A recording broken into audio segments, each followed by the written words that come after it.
ہے علم حاصل کرنے، تو ہم سب الحمدللہ نکلے ہیں، وہ اپنے اپنے گھروں میں ہی پڑھ رہے ہیں، تو ہم سب بھی انشاءاللہ انہی میں شمار ہوں گے۔ تو واپسی تک کی یعنی کہ کلاس مکمل ہونے تک کی اللہ کی راہ میں شمار ہوتا ہے وہ شخص۔ تو الحمدللہ اللہ تبارک تعالیٰ سے دعا ہے کہ اللہ سبحانہ تعالیٰ ہم سب کو خاص اپنے جو طالب علم ہیں ان میں شامل فرمائے، اور ان کے جیسے اللہ تبارک تعالیٰ نے فضائل بتائے ہیں احادیثوں میں، اللہ تبارک تعالیٰ سے دعا ہے اللہ سبحانہ تعالیٰ ہم سب کو ان میں شامل فرمائے، ہم سب کے والدین اور ہم سب کے درجات کی بلندی عطا فرمائے آخرت میں، اور اللہ تبارک تعالیٰ اپنے قریب میں ہم سب کے والدین کو ٹھکانہ عطا فرمائے۔ رب ارحمہما کما ربیانی صغیرا، آمین یا رب العالمین۔ نحمدہ ونصلی علی رسولہ الکریم، اما بعد فاعوذ باللہ من الشیطان الرجیم، بسم اللہ الرحمن الرحیم، رب اشرح لی صدری ویسر لی امری واحلل عقدۃ من لسانی یفقہوا قولی، ربی زدنی علما، ربی یسر ولا تعسر وتمم بالخیر وبک نستعین، آمین یا رب العالمین۔ آیت دیکھیے، آیت نمبر 12، بسم اللہ الرحمن الرحیم، وَلَقَدْ خَلَقْنَا الْإِنسَانَ مِنْ سُلَالَةٍ مِنْ طِينٍ، اور بلا شبہ یقیناً ہم نے انسان کو مٹی کے جوہر سے یعنی مادے سے پیدا کر دیا ہے۔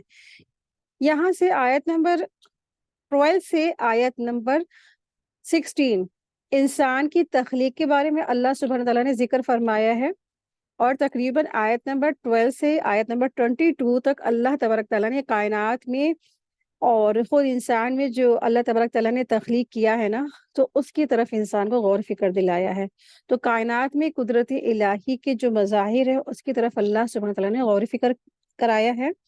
تو جو انسان کی تخلیق ہے اس کی طرف غور فکر، پھر اس کے بعد تخلیق کائنات کی طرف اللہ تبارک تعالیٰ نے اشارہ فرمایا۔ تو یہاں آیت نمبر 12 سے آیت نمبر 16 تک کی انسان کی تخلیق کس طریقے سے ہوئی اس کی طرف اللہ تبارک تعالیٰ نے انسان کو غور فکر کرایا ہے۔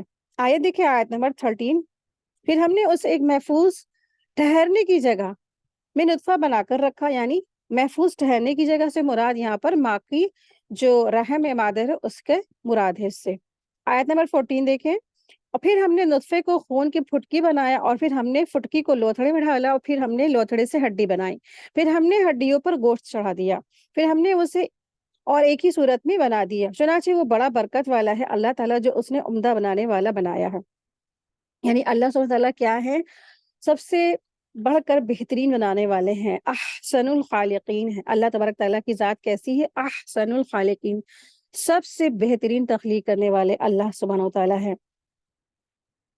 اللہ سبحانہ تعالیٰ فرما رہے ہیں، آیت نمبر دیکھیے، آیت نمبر ہے 15، اور بے شک تم اس کے بعد ضرور مرنے والے ہو، پھر یقیناً تم قیامت کے دن دوبارہ اٹھائے جاؤ گے، اور بلا شبہ ہم نے تمہارے اوپر 7 آسمان تہ بتہ یعنی ایک کے اوپر ایک پیدا کیے ہیں، اور ہم اپنی مخلوق سے غافل نہیں ہیں۔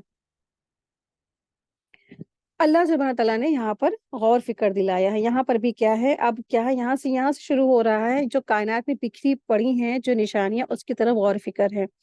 آیت نمبر 17 سے آیت نمبر 22 تک کی اللہ سبحانہ تعالیٰ فرما رہے ہیں کہ ہم نے آسمان پر 7 طبقے بنائے، یعنی کہ ایک کے اوپر ایک، ایک کے اوپر ایک۔ جسے آپ نے کبھی مثال کے طور پہ نا ایسی کوئی چیز دیکھی ہوگی، کوئی جس کے اوپر لیئر ہوتی ہے، تو ایک کے اوپر ایک لیئر، جیسے بلڈنگ ہم نے دیکھی ہے نا، ایک کے اوپر ایک بنی ہوئی ہوتی ہے۔ آج تو کیا ہے، 100 مالے اور 500 مالے کی بلڈنگ تیار ہو رہی ہے، لیکن اللہ سبحانہ تعالیٰ نے فرمایا ہے کہ ہم نے 7 آسمان بنائے ہیں اسی طریقے سے، ایک کے اوپر ایک، اور پھر 7 سیاروں کی گردش کے راستے بھی ہیں۔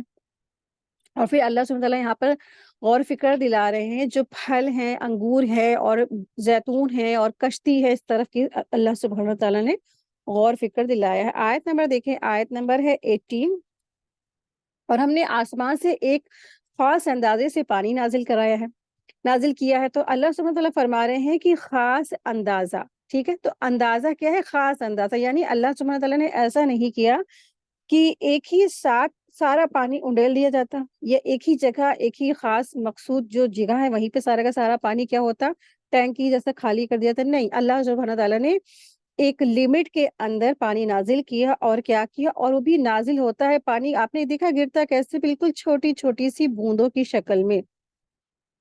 اگر ایک بڑا سا بوند گر جاتا ہے تو کیا ہوتا ہے، انسان تو زخمی ہو جاتے ہیں نا، سب گھائل ہو جاتے ہیں۔ اللہ سبحانہ تعالیٰ نے ایسے پانی نازل فرمایا جیسے لگتا ہے کوئی بیٹھا ہوا چھنی سے چھان رہا ہے نا، ایسے اللہ سبحانہ تعالیٰ نے یہ پانی نازل فرمایا خاص اندازے سے۔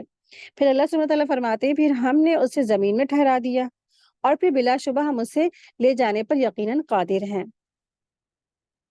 دیکھیں آیت نمبر 19، پھر ہم نے اس پانی کے ذریعے سے تمہارے لیے کھجوروں اور انگوروں کے باغات اگائے اور تمہارے لیے بہت سے پھل ہیں اور ان میں سے بعضوں کو تم کھاتے بھی ہو، اور وہ زیتون پیڑ جو طور سینا میں پیدا ہوتا ہے اور وہ کھانے والوں کے لیے تیل اور سالن کے لیے اگتا ہے۔ تو سعودی عرب میں دراصل جو زیتون کا جو درخت ہے، تو وہاں پر وہ جو اس زمانے میں یعنی 14.5 سال پہلے کیا ہوتا تھا کہ وہ بابرکت تھا کہ کھانے والوں کے لیے وہ کیا ہے دراصل وہ جو سالن کا کام کرتا تھا، اور پھر کیا ہے وہ اس کو جلانے کے لیے بھی کام میں لایا جاتا تھا، یعنی کہ اس سے چراغ وغیرہ روشن کیے جاتے تھے۔ اور سالن سے مراد یہاں پہ یہ ہے جیسے عرب کے جو لوگ ہوتے ہیں، جیسے ہم لوگ سالن کھاتے ہیں نا مسالوں والا اور شوربے دار، ایسا وہ لوگ سالن نہیں کھاتے، وہ لوگوں کا سادہ کھانا ہوتا ہے۔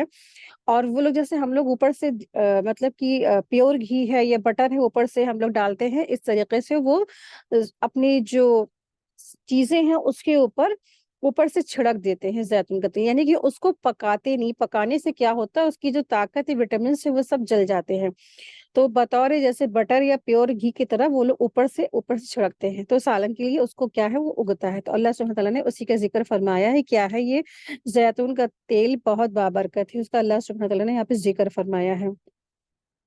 زیتون اور زیتون کا تیل دونوں ہی کیا ہے بہت ہی مفید ہے، بہت ہی فائدے مند ہے۔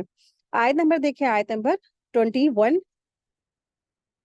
اور بلا شبہ تمہارے لیے چوپایوں میں ضرور عبرت ہے، ٹھیک ہے، چوپائے یعنی 4 پیروں والے جانور ہے، تو اس میں انسانوں کے لیے کیا عبرت ہے؟ آیت دیکھیں کہ ہم تمہیں اس میں سے پلاتے ہیں ان کے پیٹوں میں جو ہے، یعنی کہ اللہ سبحانہ تعالیٰ ہم سب کو کیا پلاتے ہیں ان کے پیٹوں میں جو ہے دودھ ہے سے مراد، ٹھیک ہے، اور تمہارے لیے ان میں بہت سارے فائدے ہیں اور ان میں بعضوں کو تم کھاتے بھی ہو، تو چوپایوں میں ہمارے لیے کیا ہے عبرت ہے۔ اب انسان اس پہ ہی غور کر لے، تو کبھی غور کیا آپ لوگوں نے کہ آپ نے دیکھا ہے کہ جو چوپایا ہے یعنی کہ گائے ہے، بکری ہے یا بھینس ہے، تو نارملی سے کھانا کھاتی ہے وہ، اور کیا تنکے وغیرہ ہے یا گھاس پھوس ہے یا پیلا کھانا کھاتی ہے یا گرین کھانا کھاتی ہے، اس کا تو وہی ایک ہی ہے، ہمیشہ وہ ایک ہی کھاتی ہے، ایک ہی طرح کا فوڈ لیتی ہے نا۔ آپ نے کبھی دیکھا ہے بھینس وغیرہ کو کہ کبھی وہ جو مار کے چکن وغیرہ کھا لے؟ نہیں۔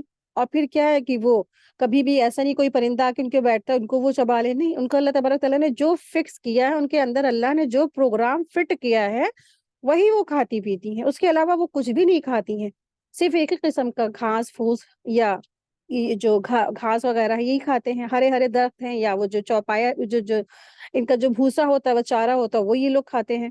اور پھر آپ دیکھیں کہ اس طریقے کا کھانا کھانے کے بعد پھر وہ دودھ کیسا دیتے ہیں؟ پیور ہے، وائٹ ہے نا، بالکل وائٹ۔ تو اس میں جو عبرت لینے والے ہیں بندے بندیاں اللہ کی، تو وہ اس میں عبرت حاصل کرتے ہیں، ان کے لیے عبرت ہے کہ واقعی میں یہ جو تخلیق ہے یہ واقعی میں اللہ سبحانہ تعالیٰ کی تخلیق ہے، اور کوئی دوسرا اللہ کے ساتھ تو شریک ہو ہی نہیں سکتا ہے۔ تو اللہ کے کائنات کے اوپر جب وہ بندہ غور فکر کرتا ہے تو اللہ تعالیٰ کے آگے سر تسلیم خم کر دیتا ہے۔ اور پھر اللہ سبحانہ تعالیٰ فرما رہے ہیں اس میں سے تم بہت سارے کو تم جو ہے دودھ بھی پیتے ہو، اور ان پر تم سواریاں وغیرہ، یعنی کہ وہ جو اس سے کیا فائدے حاصل ہوتے ہیں؟ سواریاں کرتا ہے انسان، ان سے چمڑا وغیرہ لیدر کی جیکٹ وغیرہ استعمال میں آتی ہے، پھر اون وغیرہ بھی اس سے حاصل کرتا ہے، پھر اس سے بہت سارے انسان کام لیتا ہے ان چوپایوں کے ذریعے سے، اور پھر کیا ہے اس کے ذریعے سے تم کیا کرتے ہو ان کو کھاتے بھی، ان کا گوشت وغیرہ بھی تم استعمال کرتے ہو، اور ان چوپایوں پہ اور کشتیوں پر تم سوار بھی ہوتے ہو۔ آیت دیکھیں، آیت نمبر 23، آیت نمبر 23 سے آیت نمبر 54 پر 54 تک نبیوں کی محنت کا ذکر ہے۔ اللہ سبحانہ تعالیٰ نے جتنے بھی انبیاء بھیجے ہیں ان کا یہاں ذکر ہے۔ الحمدللہ ہم پچھلی سبق میں پچھلے پاروں میں پڑھ بھی چکے ہیں تمام انبیاء کے بارے میں، اور مختصر سے اللہ سبحانہ تعالیٰ نے یہاں پہ ذکر فرمایا ہے کہ جو مسلسل انبیاء آئے انہوں نے کیا پیغام لائے، توحید کے بارے میں اپنی قوم کو طرف پیغام لائے، اور پھر انہوں نے جو تکلیفیں برداشت کی اور انہوں نے اس پہ جو صبر کیا، اور پھر سالوں سال انہوں نے محنت کرنے کے بعد بھی جب ان کی قومیں ایمان نہیں لائے تو پھر اللہ سبحانہ تعالیٰ نے ان سب کو کیا کیا؟ ان کی پکڑ کی، ان کے اوپر عذاب مسلط کیا، جس میں یہاں پر ہمیں ذکر ملے گا حضرت نوح علیہ السلام، حضرت ہود علیہ السلام، حضرت موسیٰ علیہ السلام، حضرت عیسیٰ علیہ السلام اور دیگر انبیاء۔ آئے دیکھیں آیت نمبر 23۔ اور بے شک ہم نے نوح کو اس کی قوم کی طرف بھیجا تھا، تو اس نے کہا اے میری قوم، اللہ کی عبادت کرو، اس کے سوا تمہارے لیے کوئی معبود نہیں، تو کیا تم ڈرتے نہیں ہو؟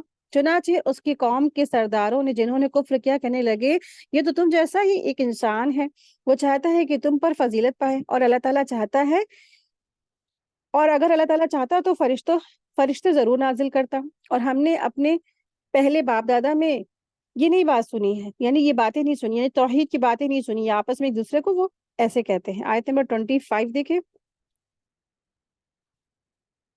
یہ ایک آدمی ہی تو ہے جسے جنون لاحق ہے، لہٰذا تم ایک وقت تک اس کے بارے میں انتظار کرو۔ تو نوح علیہ السلام نے کہا اے میرے رب، میری مدد کر، مدد کر کہ انہوں نے مجھے جھٹلا دیا ہے۔ تو چنانچہ ہم نے اس کی طرف وحی کی، ہماری آنکھوں کے سامنے، اور ہماری وحی کے مطابق کشتی بنا، پھر جب ہمارا حکم آ جائے تو تندور ابل پڑیں گے، اور اس میں ہر قسم کے جوڑے سے نر یعنی مادہ اور اپنے گھر والے جیسے بیوی یا بچے سوار کر لے، سوائے جس کے متعلق ان میں ہمارا قول یعنی کہ بات پہلے ہی طے ہو چکی ہے، اور تو مجھ سے ظالموں کے بارے میں بات نہ کرنا، بلا شبہ وہ غرق کیے جانے والے ہیں۔ تو تنور سے مراد ایسا چولہا ہوتا ہے جو زمین میں گاڑا ہوا ہوتا ہے، اس کے اندر آگ وغیرہ ہوتی ہے، اس میں زیادہ تر جو ہے روسٹ کیا جاتا ہے، بھونا جاتا ہے، اور روٹی وغیرہ، نان وغیرہ اس سے تیار کیا جاتا ہے۔ جیسے آج کے زمانے میں ہمارا کیا ہے، نیو ٹیکنالوجی ایجاد ہو چکی ہے نا، جیسے مائکرو ہم لوگ کہتے ہیں، اسی طرح سے اس زمانے میں تندور ہوتا تھا، اور آج بھی بہت سی جگہوں پہ یہ ہوٹلس وغیرہ میں یہ تندور آج بھی ہوتے ہیں۔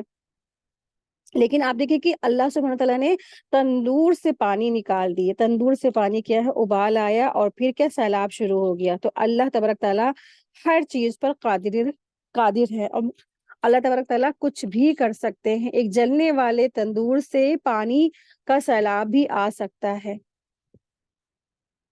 آیت نمبر 28 دیکھیں۔ پھر جب تو اور تیرے ساتھی اطمینان سے کشتی پر سوار ہو چکے تو کہہ تمام حمد یعنی کہ تمام طرح کی تعریف صرف اللہ تعالیٰ ہی کے لیے، جس نے ہمیں ظالم قوم سے نجات دی۔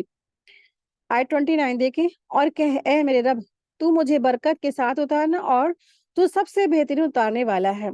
تو یہ بہت پیاری سی دعا ہے، آیت نمبر 20 جو 9 میں آئی ہے، ربی انزلنی منزلا مبارکا وانت خیر المنزلین۔ تو جب بھی آپ نا کہیں پہ نئی جگہ پہ جائیں یا اپنے گھر میں ہی واپس آئیں تو یہ دعا ضرور پڑھ لیں، برکتوں والی دعا ہے کہ اللہ تو مجھے برکت کے ساتھ اتارنا، اور تو سب سے بہتر اتارنے والا ہے۔ تو ہم سبھی اس کو پڑھ سکتے ہیں اپنے گھر میں داخل ہوتے وقت، یا کسی نئے شہر یا نئے جگہ جاتے وقت۔ آئے دیکھیں آیت نمبر 30۔ بے شک اس واقعے میں بھی نشانیاں، اور بلا شبہ ہم ہی امتحان لینے والے ہیں۔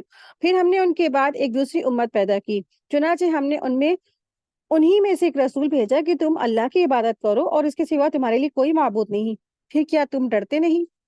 آیت 33 دیکھیں۔ اور اس کی قوم کے سرداروں نے کہا، جنہوں نے کفر کیا اور آخرت کی ملاقات جھٹلائی، اور ہم نے انہیں دنیاوی زندگی میں خوشحالی دی تھی، اور یہ کہ تم جیسا وہ ایک بشر ہی تو ہے، اور وہ اس میں کھاتا ہے، اور اس میں جس میں سے تم کھاتے ہو، اور اس میں سے پیتا ہے جس میں سے تم پیتے ہو۔ آیت 34 دیکھیں۔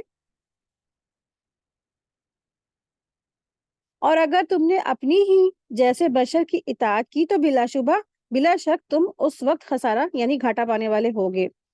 یعنی سب سے زیادہ لوگوں کا انکار کرنے کی وجہ کیا تھی؟ کہ رسول کا انہی کے جیسا ایک معمولی انسان ہونا، یہ انکار کی وجہ تھی۔ آج بھی آپ دیکھیں کہ نگاہ اٹھا کے اکثریت کا کیا معاملہ ہے۔ اکثریت کا معاملہ یہ ہے کہ وہ یہ سمجھتے یہ تو ہمارے ہی جیسے ایک نارمل انسان ہے، یہ ہمارے جیسے ایک معمولی سے انسان ہے، ہمارے ہی خاندان سے، ہمارے قنبے سے، ہمارے قبیلے سے، ہمارے ہی فیملی سے ہیں۔ تو اللہ تعالیٰ نے ان کو کیسے ہدایت دے دی؟ اب ہدایت مل گئی، اگر وہ انسان اب تبلیغ کرتا ہے تو پھر اکثریت جو ہے اپنے ہی فیملی ممبر کی کوئی بات نہیں سنتا ہے۔ کیوں؟ کیونکہ وہ گھر کی مرغی کیا ہوتی، دال کے برابر جیسا والا محاورہ ہوتا ہے۔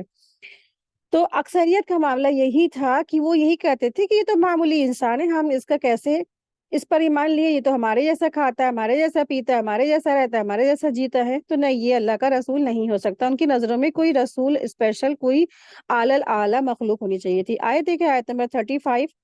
کیا وہ کیا وہ تمہیں وعدہ دیتا ہے کہ بے شک جب تم مر گئے اور مٹی اور ہڈیاں ہو گئے تو بلا شبہ تم زندہ نکالے جاؤ گے؟ آیت 36 دیکھیں۔ ناممکن ہے، ناممکن ہے، وہ تو تمہیں جو وعدہ کر دیا جاتا ہے وہ یعنی کہ وہ ناممکن ہے۔ وہ یہ کہتے تھے، ان کی جو قوم کہتے تھے، یہ تو جو بات کہہ رہے ہیں رسول جو بھی آئے ہوئے ہیں، یعنی نوح ہے یا موسیٰ علیہ السلام، یا ہود ہے یا نوح ہے یا عیسیٰ ہے یا زکریا ہے، جتنے بھی رسول آئے اور انہوں نے یہی بات دی، یہ دعوت دی کہ تم سب نا اللہ پر ایمان لے آؤ، توحید پر ڈٹ جاؤ، اور آخرت میں تمہارا کیا ہے، حساب کتاب ہونا، اچھے عمل صالحات کرو۔ تو لوگوں نے کہا کہ یہ پاسبل نہیں ہے، ایسا کیسے ہو سکتا ہے؟ آئے دیکھیں آیت نمبر 37۔ یہ ہماری دنیاوی زندگی ہی تو ہے، سب کچھ ہے، یعنی انہوں نے کہا، اور جس میں ہم کیا ہے، جیتے ہیں اور مرتے ہیں، زندہ ہوتے مرتے، اور ہم دوبارہ اٹھائے جانے والے نہیں ہیں۔ تو اس طریقے کے جو لوگ ہوتے ہیں وہ ایسے ہی جواب دیتے ہیں کہ بس یہ جو دنیا ہے بس یوں ہی آٹومیٹکلی چل رہی ہے، اب زندگی ہے، موت ہے، بس ہم زندہ ہوتے دوبارہ مرتے ہیں، دوبارہ مطلب کہ دوبارہ ہم اٹھ کے کھڑے نہیں کیے جائیں گے۔ ایک انسان زندہ جو ہو رہا ہے وہ مرنا ہی اس کو لازمی۔ تو آج کیا ہے، سائنس کا یہی تو ہے نا، اس کا یہی سائنس یہی کہتی ہے کہ بس یہ زندگی ہے اور موت ایک نارمل سا ایک روٹین ہے، اور آخرت میں یا قیامت ایسا کچھ بھی ان کے یہاں وہ اس کو یقین نہیں کرتے، بلیو نہیں کرتے ہیں۔ تو ایتھسٹ قسم کے جو لوگ ہوتے ہیں وہ آخرت پہ یقین ہی نہیں کرتے، کہتے بس یہ ایک نیم ہے، ایک قانون کے تحت یہ سب کچھ بس چلا جا رہا ہے، ہوتا چلا آ رہا ہے، ہم دوبارہ اٹھائے جانے والے ہی نہیں ہیں، ایسا وہ انکار کرتے۔ آیت کہ آیت نمبر 38۔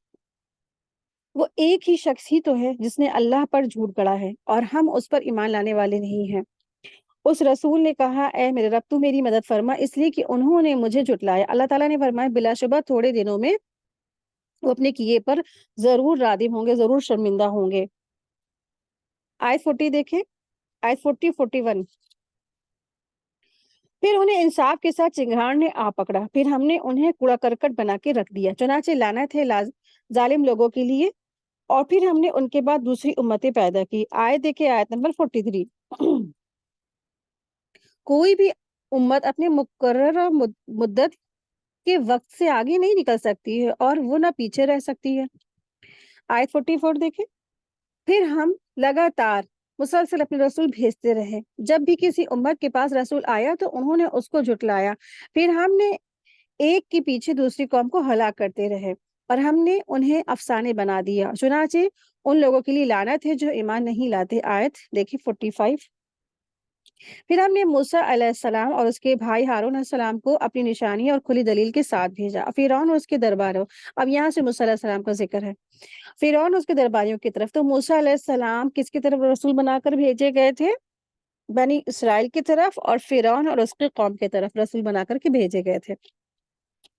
پھر انہوں نے تکبر کیا اور سرکش اور نافرمان لوگ تھے۔ تو آیت 47 دیکھیں۔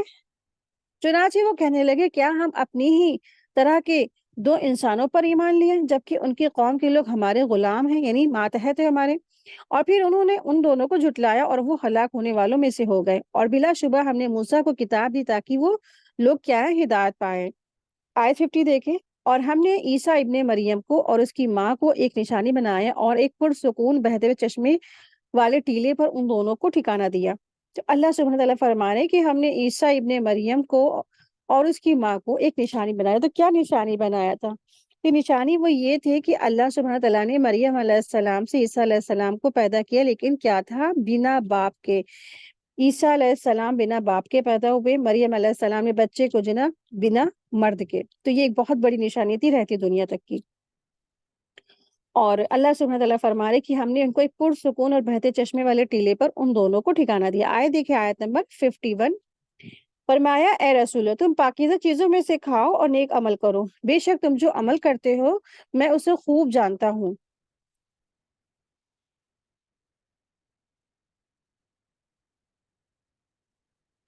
اب دراصل یہاں سے آیت نمبر 51 سے تقریباً آیت نمبر 77 تک مومنین اور کافروں کی جو صفات ہے ان کا تذکرہ ہے۔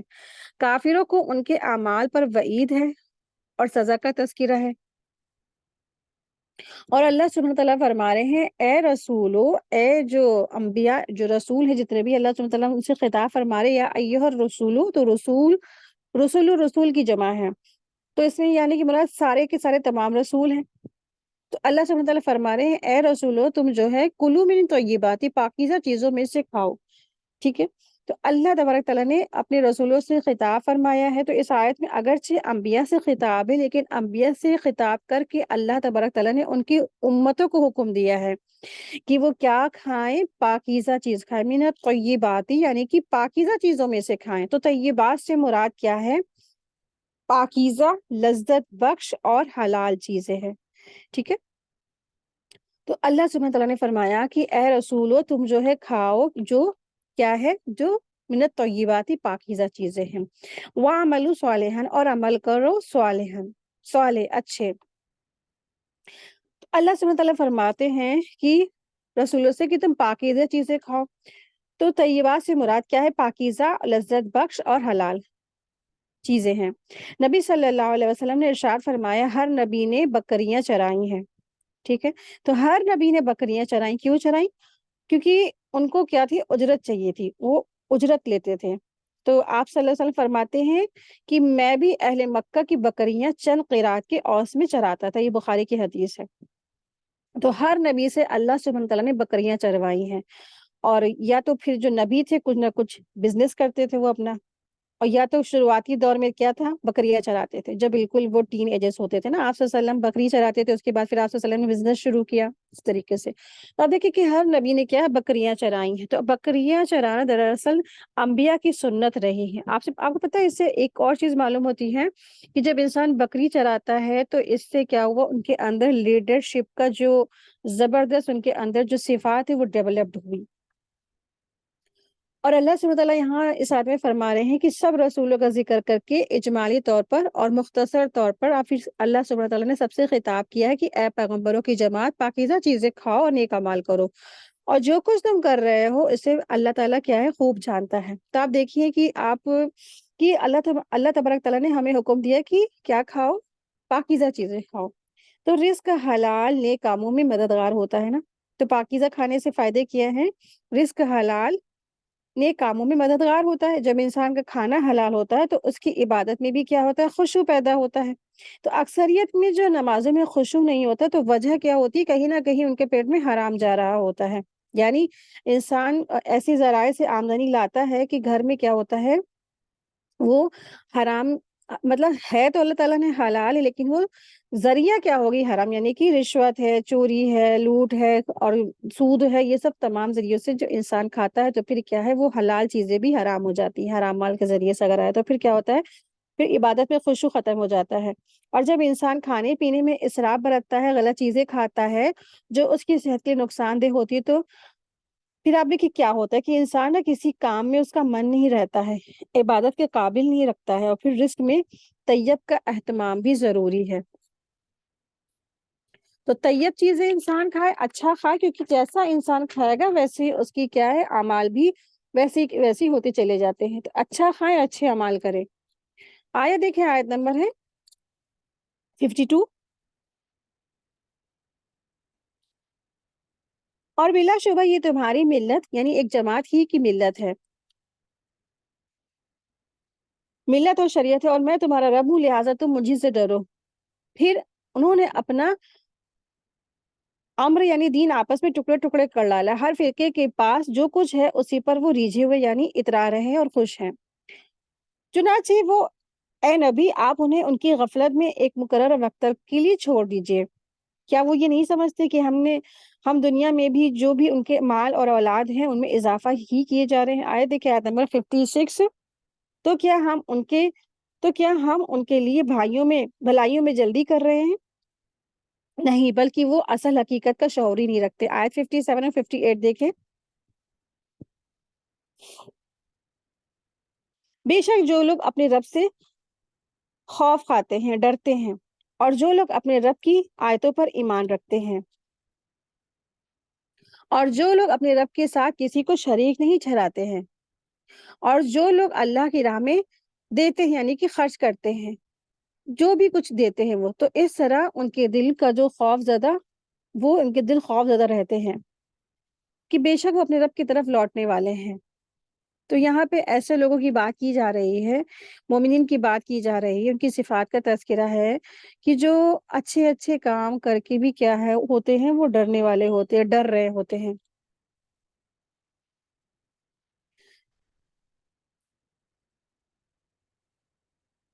یعنی کہ وہ بہت ساری نیکی کر کے بھی کیا کر رہے ہوتے، ڈر ڈر رہے ہوتے، اللہ سے خوف زدہ ہوتے، یعنی کہ حقیقی مومن جو ہوتے ہیں نا، ان کے بارے میں اللہ سبحانہ تعالیٰ نے یہاں پہ ذکر فرمایا ہے۔ تو حقیقی مومن وہ ہوتے ہیں، وہ سارے کامیاب ہیں۔ کون؟ جو یہ سارے کے سارے کام کر کے وہ کیا ہوتے ہیں، خوف زدہ رہتے ہیں۔ تو حقیقی مومن وہ ہوتے ہیں جو یہ سارے کام کر کے اس کے علاوہ بھی جو نیکیوں میں آگے بڑھ کر کے بھی وہ اللہ سے خوف زدہ رہتے ہیں کہ کہیں ایسا تو نہیں کہ کسی ریاکاری کی وجہ سے ہمارا وہ سارے اعمال ضائع ہو گئے، ایسے ان کے اندر ڈر پیدا ہوتا ہے۔ یا پھر وہ یہ سمجھتے کہیں ایسا تو نہیں کہ مال میں کچھ حرام ملاوٹ ہو گئی ہے تو ہمارا ساری نیکیاں ضائع ہو گئی، یا وہ یہ سمجھتے کہیں ایسا تو نہیں کہ ہم نے کسی کو دے کر تانا دے دیا یا اذیت دے دی تو ہمارے احسان جتلانے کی وجہ سے ہماری نیکیاں ضائع ہو گئی۔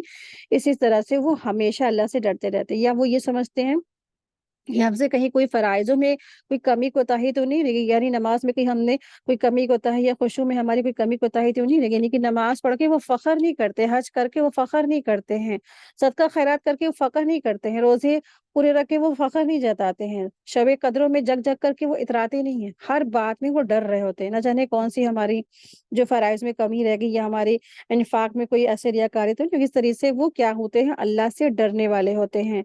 تو حضرت عائشہ رضی تعالیٰ عنہا فرماتی ہیں کہ میں نے رسول اکرم صلی اللہ علیہ وسلم سے اس آیت کے بارے میں پوچھا، تو عائشہ رضی تعالیٰ عنہا نے عرض کیا کہ کیا وہ لوگ ہیں جو شراب پیتے ہیں اور چوری کرتے ہیں، یعنی کہ یہاں پہ نا آیت میں کہ وہ جو ہیں جو لوگ یا تو کسی کو شریک ٹھہراتے ہیں اور جو اللہ کی راہ میں خرچ بھی کرتے ہیں، جو کچھ دیتے بھی ہیں، تو اس طرح ان کے دل میں خوف زدہ ہوتے ہیں۔ تو آیت نمبر 60 کے بارے میں عائشہ تعالیٰ عنہا نے رسول اللہ صلی اللہ علیہ وسلم سے پوچھا، کیا یہ وہ لوگ ہیں جو شراب پیتے ہیں اور چوری کرتے ہیں؟ تو آپ صلی اللہ علیہ وسلم نے ارشاد فرمایا، اے صدیق کی بیٹی، نہیں، بلکہ اس سے مراد وہ لوگ ہیں جو روزے رکھتے ہیں، نماز پڑھتے ہیں، صدقہ دیتے ہیں اور اس بات سے ڈرتے ہیں کہ کہیں ایسا نہ ہو کہ ان سے قبول نہ کیا جائے۔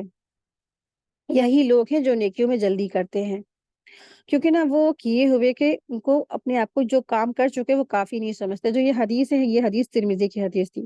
تو یہ اللہ تعالیٰ کے جو خاص اسپیشل بندے ہوتے ہیں، جو فلاح پانے والے بندے ہوتے ہیں، ان کی یہ بھی صفات ہیں، اور وہ یہ نہیں سمجھتے کہ ہم نے بہت کر لیا میرے کافی ہے، نہیں، وہ ہمیشہ نیکیوں میں زیادہ کرنے کی کوشش کرتے ہیں اور اپنی وہ جو نیکیاں کر چکے ہیں اس کو کافی نہیں سمجھتے ہیں، نیکیوں پر اتراتے بھی نہیں ہیں، فخر کر کے بیٹھ نہیں جاتے ہیں، نہیں بہت ہو گیا بہنا، پھر نہیں اب ہم سے نہیں ہوگا، بس ہم نے بہت کر لیا، اب ہمیں کیا کرنا ہے، ہمیں چھٹی منانا ہے، انجوائمنٹ کرنا، نہیں، ایسا نہیں کرنے والے ہوتے ہیں۔ پھر وہ کیا کرنے والے ہوتے ہیں، مزید نیکیوں میں اور زیادہ بڑھتے جاتے ہیں اور زیادہ بڑھتے جاتے ہیں، آئندہ کے لیے ان کے پاس پلاننگ ہوتے ہیں، ٹاسک ہوتے ہیں، منصوبے ہوتے ہیں۔ تو یہ اللہ کے بندے خاص ان کی صفات ہے کہ وہ نیکی کر کے بھی وہ ڈرتے ہوتے ہیں۔ تو ہم سب کو اپنا محاسبہ کرنا چاہیے نا، ہم سب کو اپنا جائزہ لینا چاہیے کہ کیا ایسا تو نہیں کہ ہم نیکی کر کے اترانے والے ہیں، روزہ رکھ کے ہم بہت شیخی بگاڑنے والے ہیں، یا ہم شب قدروں میں جاگ کے اترانے والے ہیں، یا ہم صدقہ خیرات کر کے لوگوں کو تانا یا احسان جتلانے والے ہیں۔ تو ہمیشہ کیا کریں، نیکی کر کے ڈرتے رہیں کہ اللہ کی بس بارگاہ میں وہ قبول ہو جائے۔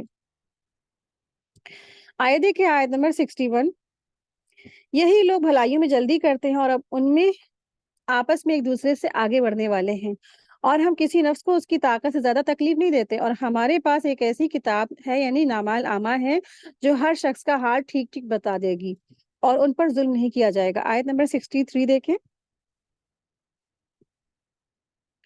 بلکہ ان کافروں کے دل اس قرآن سے غافل ہیں، اور اس غفلت کے علاوہ بھی ان کے کئی برے اعمال ہیں جنہیں وہ کرنے والے ہیں، یہاں تک کہ جب ان کے خوشحال لوگوں کو عذاب میں پکڑیں گے تو وہ اس وقت چیخ پکار کریں گے۔ آیت نمبر 65 دیکھیں، کہا جائے گا کہ آج مت چیخو، یقیناً ہماری طرف سے تمہیں کوئی مدد نہیں پہنچے گی، یقیناً میری آیتیں تم پر تلاوت کی جاتی تھی تو تم اپنی ایڑیوں پر الٹے پلٹ جاتے تھے۔ آیت 67، تکبر کرتے ہوئے اس قرآن کے ساتھ افسانہ گوئی کرتے ہوئے تم بیہودہ بکتے تھے، کیا پھر انہوں نے قرآن میں غور فکر نہیں کیا، یا پھر ان کے پاس کوئی چیز آ گئی ہے جو ان کے پہلے باپ دادا کے پاس نہیں آئی تھی؟ آیت دیکھیں، آیت نمبر 69 اور 70۔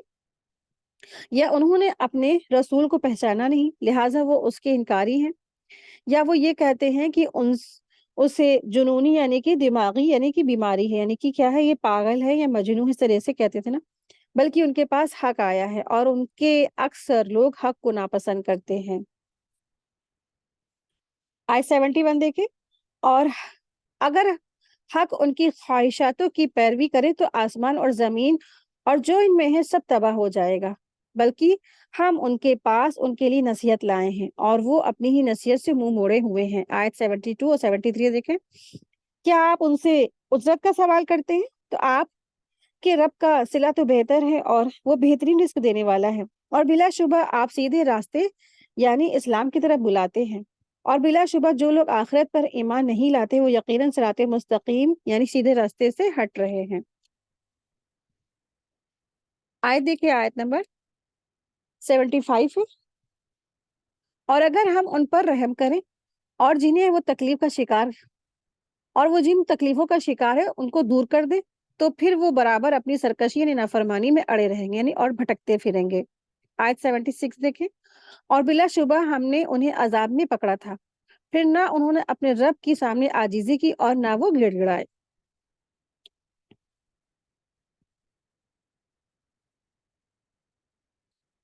آیت دیکھیں، آیت نمبر 77،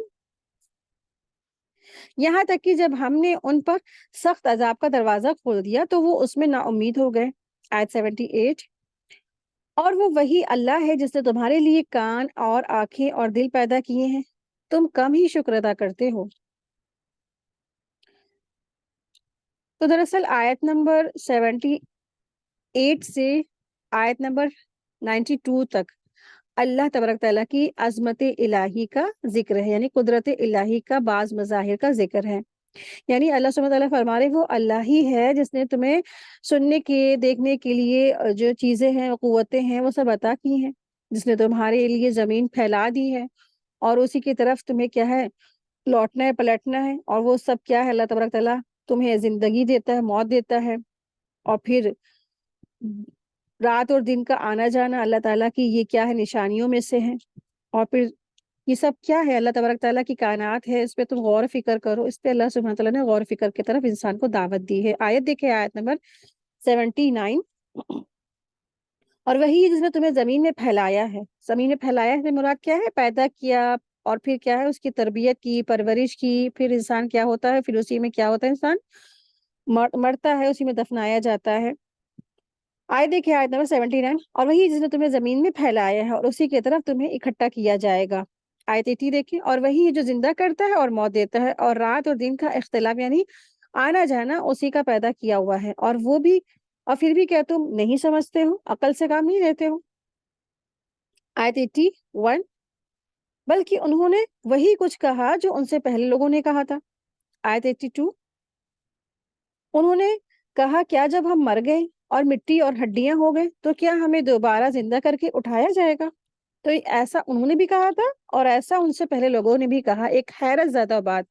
تو اپنے تخلیق پہ غور نہیں کرتا کہ انسان جب ایک پانی کا حقیر سا قطرہ تھا جو ہاتھ میں بھی کوئی لگانا پسند نہیں کرتا ہے نا، وہ قطرہ تھا، پھر اللہ تبارک تعالیٰ نے ایک رحم مادر میں ایک مدت تک ٹھہرایا، پھر اللہ نے اس کو جو ہے اس کو لوتھڑا اور پھر گوشت کا لوتھڑا اور پھر اس پر ہڈیاں اور پھر ڈھانچہ، یہ سب پروسیس سے وہ گزرا۔ 9 مہینے کی مدت کے بعد جو وہ باہر آیا تو پھر کیا ہے اللہ تبارک تعالیٰ نے تب بھی اس کی پرورش فرمائی، اور جب ایسا بڑا ہو گیا تکبر کرنے لگا، کہتا ہے کہ کیا ہم مر جائیں گے، گل جائیں گے، ہڈیاں ہو جائیں گے، ریزہ ہو جائیں گے، تو یہ کیسے ہو سکتا ہے کہ ہمیں دوبارہ اٹھا کے کھڑا کر دیا؟ یعنی کہ آخرت کا انکار کیا اکثریت نے، اور یہ لوگ بھی انکار کرتے ہیں آخرت کا۔ آیت دیکھیں، آیت نمبر 83، یقیناً اسی بات کا ہم سے اور ہم سے پہلے ہمارے باپ دادا سے وعدہ ہوتا آیا ہے، یہ تو پہلے لوگوں کی صرف اور صرف افسانے ہیں، ٹھیک ہے۔ اس طریقے سے انہوں نے رسولوں کی بات کو ریجیکٹ کر دیا، انہوں نے کہا اساطیر الاول، یہ تو صرف اور صرف پہلوں کی کہانیاں ہیں، قصے ہیں، اور اس کے علاوہ کچھ نہیں، نہ تو ہم دوبارہ اٹھائے جائیں گے، نہ ہم زندہ کیے جائیں گے، نہ ہم جب مر جائیں گے تو دوبارہ ہمارا زندہ ہونا بھی نہیں ہے. اس طریقے سے وہ انکار کرنے والے تھے. آیت دیکھیں، آیت نمبر 84. اے نبی، آپ ان سے پوچھیں اگر تم جانتے ہو تو بتاؤ کس کی ہے یہ زمین اور جو کچھ اس میں ہے. وہ ضرور کہیں گے اللہ ہی کی ہے. تو کہہ دیجئے کیا پھر تم نصیحت نہیں پکڑتے ہو؟ آپ پوچھئے ساتوں آسمان کا رب اور عرش عظیم کا رب کون ہے. وہ ضرور کہیں گے کہ اللہ ہی ہے، اللہ ہی ہے، اسی کے لیے ہے. تو کہہ دیجئے کیا پھر تم ڈرتے نہیں ہو؟ آیت 88 دیکھیں. آپ پھر پوچھیں کہ کس کے ہاتھ میں ہے ہر چیز کی بادشاہی، جبکہ وہی پناہ دیتا ہے اور اس کے مقابل کسی کو پناہ نہیں دی جا سکتی ہے. اور اگر تم جانتے ہو تو بتاؤ ذرا. تو وہ ضرور کہیں گے بادشاہی اللہ ہی کی ہے. تو کہہ دیجئے پھر تم کہاں سے تم پر جادو کیا جاتا ہے، یعنی تم کہاں سے پھسلے جاتے ہو؟ کون تم کو جو ہے اس طرح سے مسحور کر دیتا ہے کہ تم کھلم کھلا اللہ کی آیات کا انکار کرتے ہو. آیت 90 دیکھیں. بلکہ ہم ان کے پاس حق لائے ہیں اور بے شک وہی جھوٹے ہیں. آیت 91. اللہ تعالیٰ نے اپنی کوئی اولاد نہیں بنائی اور نہ اس کے ساتھ کوئی اور معبود ہے. اگر ہوتا تو ہر معبود اس چیز کو جو اس نے پیدا کی لے جاتا، اور بے شک ان میں سے ہر ایک دوسرے پر چڑھائی کرتا. اللہ ان باتوں سے پاک ہے جو وہ بیان کرتے ہیں. آیت 92. وہی غیب اور حاضر کا جاننے والا ہے، چنانچہ وہ اس سے بلند ہے، کہیں بلند تر ہے جو کچھ وہ شرک کرتے ہیں. آیت 93. کہہ دیجئے اے میرے رب، اگر تو مجھے دکھائے جو انہیں وعدہ کیا جاتا ہے تو اے میرے رب تو مجھے ظالم لوگوں میں شامل نہ کرنا. آیت نمبر 93 دراصل اس میں آیت نمبر 93 سے لے کے آیت نمبر 118 تک کی قیامت کے دن کے چند مناظر کا تذکرہ کیا گیا ہے.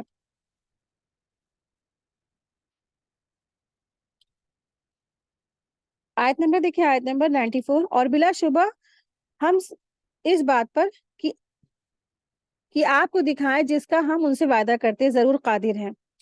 برائی کو اس طریقے سے دفع کیجئے جو بہتر ہو اور اچھا ہو، اور ہم اسے خوب جانتے ہیں جو وہ بیان کرتے ہیں.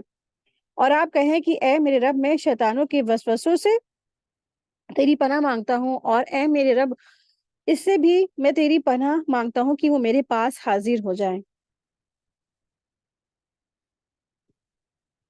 اللہ سبحانہ تعالیٰ نے فرمایا ہے کہ آپ دعا کریں کہ ربی اعوذ بک من ہمزات الشیاطین و اعوذ بک ربی ان یحضرون.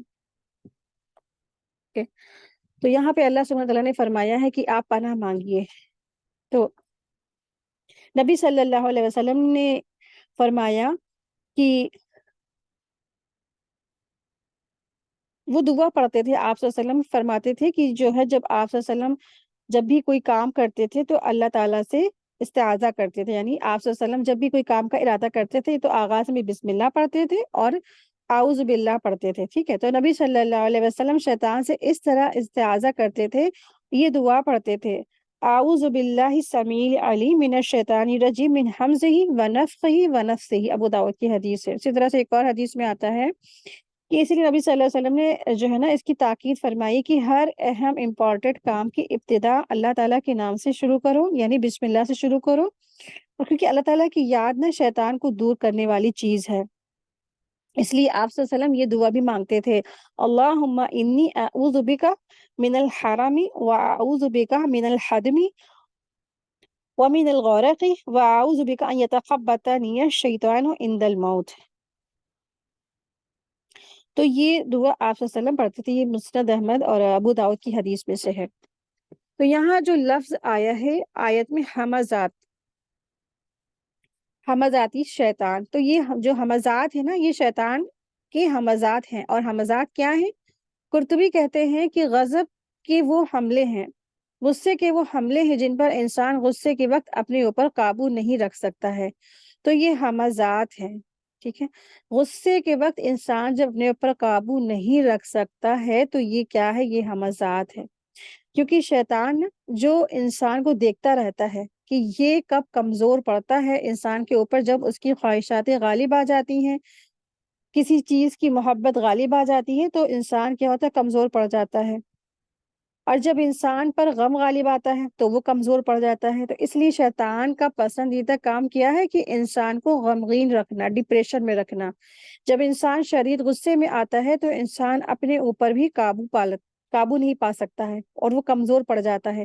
تو شیطان آ کر جو ہے کنٹرول کر لیتا ہے ایسے شخص پہ. اسی لیے انسان کو کوشش کرے کہ انتہائی جذباتی لمحات میں، چاہے وہ محبت ہو، غم ہو، خوشی ہو، باقی جذبات ہو، ان سب میں کبھی بھی وہ کمزور نہ پڑے. اللہ سے مدد مانگے اور شیطان کے حملوں سے بچے. اور شیطان کے حملوں سے بچنے کے لیے تعوذ بہترین چیز ہے.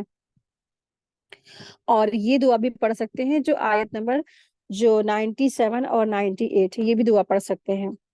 رسول اللہ صلی اللہ علیہ وسلم نے فرمایا جب آدمی کو غصہ آ جائے تو وہ کہے اعوذ باللہ، یعنی اس سے اس کا غصہ ختم ہو جائے گا، اللہ تعالیٰ کی پناہ لے لے. تو تعوذ پڑھنے کی معمولی اور جو ہے نا ایک دم سیدھی سمجھی، بالکل سادی سی چیز نہ سمجھے. یعنی کہ جو تعوذ ہم سب پڑھتے ہیں تو اکثر جو اس کو اس لیے اسکپ کر دیتے ہیں کہ یہ ایک دم معمولی چیز ہے. نہیں، یہ بہت امپورٹنٹ چیز ہے. تو تعوذ پڑھنے کو کیا سمجھے؟ بہت امپورٹنٹ سمجھے. یہ ایک معمولی چیز نہیں ہے. چاہے وہ غصے کی حالت میں ہو، ایک غلط بات انسان کی آخرت برباد کر سکتی ہے. ٹھیک ہے. زمزم بن جوش کہتے ہیں کہ ایک مرتبہ مجھ سے ابو ہریرہ رضی اللہ عنہ نے فرمایا اے یمامی، کس آدمی کے متعلق یہ نہ کہنا، کسی بھی آدمی کے متعلق یہ نہ کہنا کہ اللہ تعالیٰ کی قسم اللہ تجھے ہرگز نہیں بخشے گا، یا یہ نہ کہنا اور اللہ تعالیٰ تجھے جنت میں داخل نہیں کرے گا. میں نے عرض کی کہ اے ابو ہریرہ رضی اللہ، یہ تو ہم میں سے ہر شخص غصے کے وقت اپنے بھائی یا ساتھی سے یا کسی سے بھی کہہ دیتا ہے. اور ہم سب کا کیا معاملہ ہے؟ ہم سب اپنے بچوں کو غصے میں کہہ دیتے ہیں، اپنے بھائی بہن کو کہہ دیتے ہیں نا، اپنے ہی آپ کو کہہ دیتے ہیں اللہ تعالیٰ آپ کو کبھی معاف نہیں کرے گا، تو میری بات کا یقین کر لو، ایسا ایسا فلاں فلاں. ہر سامنے والے کو یقین دلانے کے لیے ایسی باتیں منہ سے نکال جاتے ہیں. تو کتنے لوگ ہیں جو غصے میں آ کر کہہ دیتے ہیں کہ نا تم جہنمی ہو، نعوذ باللہ، تمہاری اولاد جہنمی، فلاں فلاں جہنمی، فلاں جہنمی. یہ نہیں کہہ سکتے نا. اور غصے کے وقت انسان جو ہے اپنے منہ کے الفاظ کو کیا رکھے؟ کنٹرول کرے اور منہ سے الٹی سیدھی باتیں نہ نکالے. تو کسی کے بارے میں بھی ایسی باتیں نہیں کہنا چاہیے اور اپنے آپ کو کنٹرول رکھے اور اپنے آپ کو بچا کے رکھے. غصے سے غصہ آ جائے تو ایسا نہ کرے دوسرے کے بارے میں بد دعا کرنے لگ جائے. تو ان سب چیزوں سے صحابہ جو تھے بہت تقوی رکھتے تھے، پرہیز رکھتے تھے. کیونکہ نا یہ بہت کمزور لمحات ہوتے ہیں کہ انسان کے اوپر جب غم واقع ہوتا ہے، بہت غصے میں ہوتا ہے، تو وہ غم میں، غصے میں اپنا ہی نقصان کرتا ہے. دیکھیں آیت نمبر 99 ہے. یہاں تک کہ جب ان میں سے کسی کو موت آئے گی تو وہ کہے گا کہ اے میرے رب مجھے واپس بھیج دے تاکہ میں اس دنیا میں جسے میں چھوڑ آیا ہوں نیک عمل کروں. ہرگز نہیں، بے شک یہ ایک بات ہے جو کہنے والا ہے اور ان کے آگے پردہ ہے، یعنی آڑ ہے برزخ کا، اور اس دن جب تک وہ دوبارہ اٹھائے جائیں گے. ٹھیک ہے. یعنی کہ ایک انسان جو دنیا سے رخصت ہو کے چلا جاتا ہے، آپ نے دیکھا ہوگا کہ دنیا میں انسان کہیں پہ بھی چلا جائے، ایک اپنا پرسنلی رشتہ دار ہے نا، بھائی بہن بیٹا ماں باپ، کوئی بھی کہیں بھی جاتا ہے یا انسان خود کہیں جاتا ہے تو ایک لیٹر ہے یا فون کالز ہے یا کچھ بھی ہے، کوئی میسیجز مل ہی جاتے ہیں، حال خبر سب کچھ مل جاتی ہے. لیکن موت کے بعد تو کبھی کسی کی کوئی خبر نہیں ملتی ہے نا. تو اللہ سبحانہ تعالیٰ فرما رہے ہیں من ورائہم برزخ الی یوم یبعثون. تو ان کے آگے کیا ہے؟ ایک پردہ ہے، ایک آڑ ہے. تو برزخ میں سب کی روحیں چلی جاتی ہیں اور وہاں جانے کے بعد دنیا سے سارے کنیکشن کٹ جاتے ہیں، لا تعلق ہو جاتے ہیں، سب کچھ ختم ہو جاتا ہے. تو بس وہاں کی جو بات ہے یہاں نہیں آتی، اور یہاں کیا ہو رہا، کون کیا کر رہا ہے، تو یہاں کی ساری باتیں وہاں نہیں جاتی ہیں. تو اللہ سبحانہ تعالیٰ نے ایک پردہ کر رکھا ہے، ایک آڑ کر رکھا ہے، اور اس دن تک کی جب وہ اٹھا جائیں گی. اور یہ عالم برزخ کا پردہ کب تک کی ہے؟ قیامت کے دن تک کی ہے. جب قیامت واقع ہو جائے گی تو ہر انسان کو اس کے کیے کی جزا اس کو مل جائے گی. جنتی ہوگا تو جنت میں اس کا ٹرانسفر ہو جائے گا جسم اور روح سمیت، اور جہنمی ہوگا تو اس کو جسم اور روح سمیت کہاں پہ بھیجا جائے گا؟ جہنم میں. آیت دیکھیں، آیت نمبر 101. پھر جب سور میں پھونکا جائے گا تو اس دن نہ ان میں سے رشتہ داریاں رہیں گی اور نہ وہ آپس میں سوال کریں گے. پھر جس کے پلڑے بھاری ہو گئے تو وہ وہی فلاح پانے والا، کامیابی پانے والا. آئے دیکھیں آیت نمبر 103. اور جس کے پلڑے ہلکے ہوں گے تو وہی ہے جنہوں نے اپنے بارے میں، یعنی اپنے آپ کو خسارے میں اور گھاٹے میں ڈالا، وہ ہمیشہ جہنم میں رہیں گے. آگ ان کے چہرے کو جلا ڈالے گی اور وہ اس میں بری شکل والے ہو جائیں گے، یعنی کہ جس کے بھی پلڑے ہلکے ہوں گے، ٹھیک ہے، تو پلڑے ہلکے ہوئے تو پلڑوں کا بھاری ہونا بھی بہت امپورٹنٹ ہے، ٹھیک ہے، تو نیکیوں میں آگے بڑھنا بھی بہت ضروری ہے، اور نیکیوں میں آگے بڑھنے کے ساتھ پھر ان کی حفاظت کرنا بھی بہت ضروری ہے۔ نیکیاں تو ہر کوئی کرتا ہے، نیکیوں کو بچا کے رکھنا بہت ضروری ہے۔ آپ دیکھیں کہ ایسے بہت سارے کام ہوتے ہیں جس کی وجہ سے کیا ہوتے ہیں، انسان کی نیکیاں ضائع ہو جاتی، برباد ہو جاتی، جیسے مثال کے طور پر غیبت ہے، غیبت کرنے سے کیا ہوتا ہے، ساری کی ساری انسان کی نیکیاں ضائع۔ جیسے شرک ہے، کسی نے شرک کیا، اس کی ساری نیکیاں برباد ہو جاتی، ضائع ہو جاتی۔ جیسے اس نے ریاکاری کی، ریاکاری کی وجہ سے اس کی ساری جو اس نے خرچ کیا ہے، مال اللہ کی راہ میں دیا، وہ سب ضائع، ٹھیک ہے۔ تو اس کی بس نیکیوں کی مثال ایسی ہے کہ ایسی بالٹی جس میں چاروں طرف چھید ہیں، چاروں طرف چھید ہے اور پانی بھر رہا، کبھی بھر ہی نہیں رہا۔ ہم سمجھ رہے کہ ہم نے بہت ساری نیکیاں اکٹھی کر لی، لیکن ہمارا اللہ نہ کرے یہ معاملہ نہ ہو انسان کا کہ آخرت میں ہم نے تو ایسی بالٹی میں لے کے گئے جس میں پانی نہیں، باقی نیکیوں کا پانی نہیں، کیونکہ ساری طرف تو اس میں ہول تھے۔ تو ایسی بالٹیوں والی نیکیاں کرنی نہیں ہمیں۔ کیسی نیکیاں کرنی ہے، بہت زیادہ نیکیاں کرنی ہے جو آخرت کے لیے محفوظ ہو جائے، کوئی بھی بدعمالی ہماری نیکیوں کو ضائع نہ کرنے پائے انشاءاللہ۔ آیت دیکھیں، آیت نمبر 105، کیا تم پر میری آیت تلاوت نہیں کی جاتی تھی، پھر تم ان کو جھٹلا دیا کرتے تھے، تو وہ کہیں گے اے ہمارے رب، ہماری بدبختی ہم پر غالب آ گئی اور واقعی ہم لوگ گمراہ تھے، اور وہ اے ہمارے رب ہمیں یہاں سے نکال کر، اور پھر ہمیں اگر دوبارہ وہی کرے تو ہمیں بے شک ہم ظالم ہیں، یعنی کہ اللہ سے وہ ریکویسٹ کر رہے ہیں کہ اللہ تعالیٰ ہمیں جہنم سے نکال دیجیے، اور اگر ہم دوبارہ ہم کریں برے کام، خراب کام، تو ہمیں اللہ دوبارہ سے ہمیں جہنم میں ڈال دیجیے گا، بے شک ہم کیا ہے، ظالم ہوں گے اس وقت۔ آیت دیکھیں، آیت نمبر 108، اللہ تعالیٰ فرمائے گا اسی میں پھٹکاری یعنی کہ ملامتی بنے ہوئے پڑے رہو اور مجھ سے بات نہ کرو، مجھ سے کلام نہ کرو۔ آیت نمبر دیکھیں، آیت نمبر 109، بے شک میرے بندوں میں ایک گروہ تھا جو کہتے تھے کہ اے ہمارے رب، ہم ایمان لائے ہیں، لہٰذا تو ہماری مغفرت فرما اور ہم پر رحم کر، اور تو ہی سب سے بہتر رحم کرنے والا ہے۔ پھر تم ان سے دل لگی کرتے تھے، یعنی ان کا مذاق اڑاتے تھے، یہاں تک کہ انہوں نے تمہیں میرا ذکر بھلا دیا اور تم ان پر ہنسی کرتے تھے۔ آیت نمبر دیکھیں، آیت نمبر 111، بلا شبہ میں نے آج انہیں ان کے صبر کا بدلہ دے دیا ہے کہ بے شک وہی کامیاب ہے۔ اللہ تعالیٰ فرمائے گا زمین میں تم کتنے سال رہے، تو وہ کہیں گے کہ ہم ایک دن یا 2 دن یا دن کا کچھ حصہ، تو گنتی کرنے والوں سے پوچھ لیجئے۔ آیت نمبر 114 دیکھیں، اللہ تعالیٰ فرمائیں گے واقعی تم وہاں بہت تھوڑا ہی وقت رہے، کاش کہ تم یہ بات دنیا میں جانتے ہوتے۔ تو آج انسان جو وقت کی قدر نہیں کرتا اور وقت کیا ہے ایک دم بالکل ایسے اسپینڈ کر دیتا ہے، لیکن آخرت میں کیا ہوگا، وہ کہے گا کہ واقعی میں ہم تو بہت تھوڑے وقت رہے، بہت تھوڑے سے وقت رہے۔ آیت دیکھیں، آیت نمبر 115، کیا تم نے سمجھا تھا کہ ہم ہم نے تمہیں بے فائدہ یعنی بے مقصد پیدا کیا ہے، اور یہ کہ تم ہماری طرف لوٹ کر نہیں آؤ گے؟ چنانچہ اللہ تعالیٰ اونچی شان والا ہے، بادشاہ ہے، سچا ہے، اس کے سوا کوئی معبود نہیں، وہی عرش کریم کا رب ہے۔ آیت نمبر دیکھیں، آیت نمبر 117، اور جو کوئی اللہ تعالیٰ کے ساتھ کسی اور کو معبود کو پکارے گا تو اس کے پاس کوئی دلیل نہیں ہے، تو یقیناً اس کا حساب اس کے رب کے پاس ہے، بے شک کافر فلاح نہیں پائیں گے۔